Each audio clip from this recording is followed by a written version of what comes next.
नमस्कार. मी रश्मी पाटकर. ऐकूयात काही ठळक घडामोडी. भारताची पुढची 25 वर्ष कशी असतील याचा रोडमॅप युवक तयार करत आहेत, असे प्रशंसोद्गार प्रधानमंत्री नरेंद्र मोदी यांनी आज काढले. स्वामी विवेकानंद यांच्या जयंतीदिनी साजऱ्या केल्या जाणाऱ्या राष्ट्रीय युवा दिनानिमित्त नवी दिल्लीतल्या भारत मंडपम इथं आयोजित कार्यक्रमात युवा नेत्यांशी संवाद साधताना ते बोलत होते. स्वामी विवेकानंदांचा सर्वात जास्त विश्वास युवकांवर होता. प्रत्येक समस्येवर युवक उत्तर शोधतील असा त्यांचा विश्वास होता. त्यावर आपलाही ठाम विश्वास असल्याचं मोदी यांनी सांगितलं.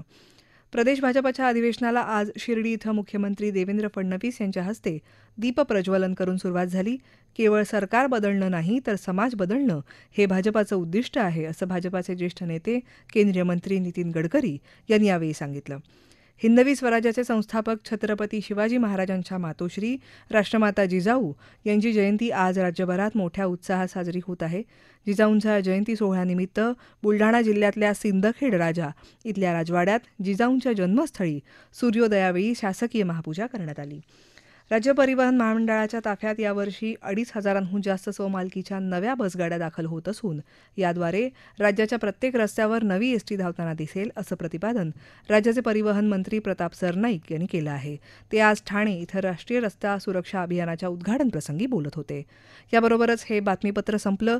यानंतर आकाशवाणी मुंबई केंद्राचं प्रादेशिक बातमीपत्र ऐकूया संध्याकाळी 7 वाजता. नमस्कार.